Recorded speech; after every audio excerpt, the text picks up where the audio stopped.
جیسا کہ اللہ تعالیٰ فرماتے ہیں، اللہ نے آدم علیہ السلام کو ہر چیز کا نام سکھا دیا، پھر ان چیزوں کو فرشتوں پر پیش کیا اور فرمایا، مجھے ان چیزوں کے نام بتاؤ اگر تم سچے ہو۔ مطلب یہ کہ تم اپنے دعوے میں کہاں تک سچے ہو؟ جب آدم کی تخلیق ہوئی تو تم نے کہا تھا اللہ جو چاہے پیدا کر لے، قسم ہے وہ ہم سے زیادہ معزز اور عالم نہیں ہوگا۔ اس دعوے میں اگر تم سچے ہو تو ذرا ان اشیاء کے نام تو بتاؤ۔ اللہ تعالیٰ نے آدم علیہ السلام کا زیادہ معزز ہونا، مکرم ہونا اور علم و معرفت والا ہونا واضح کرنے کے لیے فرشتوں کو حکم دیا کہ آدم علیہ السلام کو سجدہ کریں۔ یہ سجدہ تعظیمی تھا، عبادت والا سجدہ نہیں تھا۔ سجدہ تعظیمی پہلے وقتوں میں جائز تھا، لیکن اب حرام ہے۔ اسی لیے تو یعقوب علیہ السلام، ان کی بیوی اور 11 بیٹوں نے یوسف علیہ السلام کو سجدہ کیا تھا۔ بہرحال فرشتوں نے آدم علیہ السلام کو سجدہ کیا۔ اس سے معلوم ہو جاتا ہے کہ کون زیادہ عزت اور عظمت والا ہے۔ یقیناً آدم علیہ السلام زیادہ شرف اور منزلت کے حقدار ٹھہرے۔ جب اللہ تعالیٰ نے ان کی عزت، تکریم اور تعظیم ثابت فرما دی، تب علم و معرفت میں ان کی برتری ثابت کرنے کے لیے فرمایا، اگر تم اپنے قول میں سچے ہو تو ان چیزوں کے نام بتاؤ۔ تب فرشتوں نے کہا، فرشتے کہنے لگے، اے اللہ تو پاک ہے، ہمیں تو صرف اتنا ہی علم ہے جتنا تو نے ہمیں سکھا رکھا ہے، مکمل حکمت و علم والا تو ہی ہے۔ اللہ تعالیٰ نے آدم علیہ السلام سے فرمایا، اے آدم تم ان فرشتوں کو ان چیزوں کے نام بتاؤ۔ آدم ہر چیز کا نام بتانے لگے، کسی جگہ بھی انہوں نے غلطی نہیں کی۔ جب انہوں نے فرشتوں کو تمام چیزوں کے نام بتا دیے تو اللہ تعالیٰ نے فرشتوں کو مخاطب کر کے کہا، کیا میں نے تمہیں پہلے ہی نہیں کہہ دیا تھا کہ زمین اور آسمان کا غیب میں ہی جانتا ہوں، اور میرے علم میں ہے جو تم ظاہر کر رہے ہو اور جو چھپا رہے ہو۔ یہاں ذہن میں سوال ابھرتا ہے کہ فرشتے کیا چھپا رہے تھے؟ وہ راز والی بات یہی تھی کہ اللہ ہم سے زیادہ معزز اور عالم مخلوق پیدا نہیں کرے گا۔ واضح رہے، ہم آپ کو صرف واقعات ہی نہیں سنا رہے، صرف سیرت اور تاریخ ہی بیان نہیں کر رہے، بلکہ قرآن بھی پڑھ پڑھ کر سنا رہے ہیں۔ اور قرآن کو اس وقت تک سمجھنا محال ہے جب تک کہ ان واقعات کی تفصیل موجود نہ ہو۔ خیر، اس کے بعد اللہ تعالیٰ نے اماں حوا کو پیدا فرمایا۔ انہیں آدم علیہ السلام کے فوراً بعد پیدا نہیں فرمایا، بلکہ آدم علیہ السلام نے کافی عرصہ جنت میں تنہا بسر کیا، اور حدیث میں ہے کہ وہ وحشت محسوس کرتے تھے، تنہائی کو شدت سے محسوس کرنے لگے تھے۔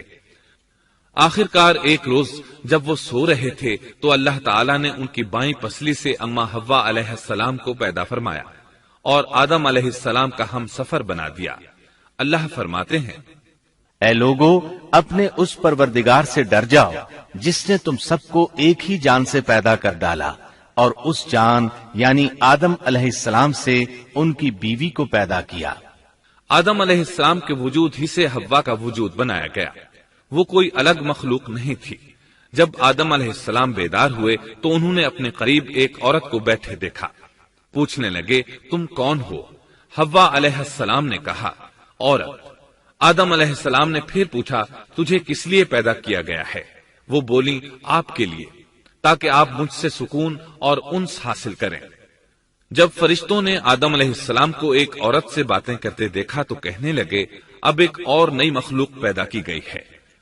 آدم علیہ السلام نے ان مخلوقات کا نام تو بتا دیا تھا جو مشہور و معروف تھیں، ان کا نام پوچھنا چاہیے۔ انہوں نے آدم علیہ السلام سے سوال کیا، انہوں نے فوراً جواب دیا، حوا، اس لیے کہ اللہ نے تو آپ کو ہر چیز کا نام سکھا دیا تھا۔ فرشتوں نے کہا، ان کا نام حوا کیوں رکھا گیا ہے؟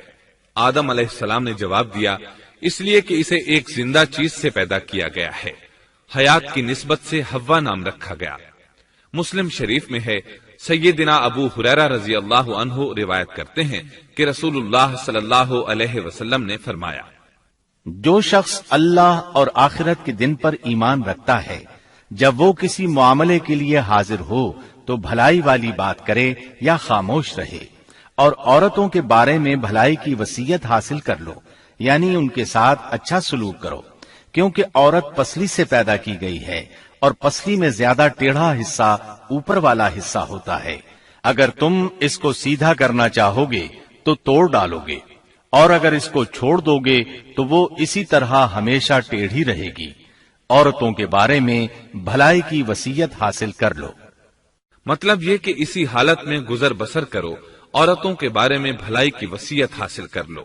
اس حدیث کا مطلب یہ ہے کہ عورتوں پر جبر کر کے زبردستی ان کی طبیعت کو بدلا نہیں جا سکتا، اور عورت ذات کو نہایت نرمی اور پیار سے رکھو۔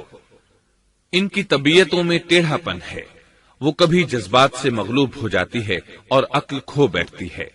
اگر کوئی اسے سیدھا کرنا چاہے تو اس سے لا تعلقی، دوری اور طلاق کی نوبت آ جائے گی۔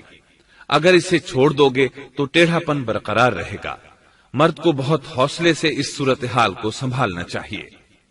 احادیث میں سیدنا ابراہیم علیہ السلام کی زوجہ سیدہ سارہ علیہ السلام کا قصہ موجود ہے۔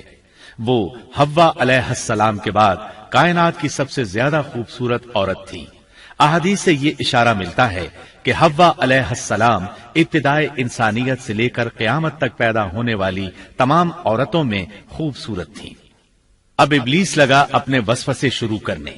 آدم اور حوا علیہم السلام دونوں اللہ کے حکم سے جنت میں تھے کہ شیطان نے انہیں پھسلانے کی کوشش شروع کر دی۔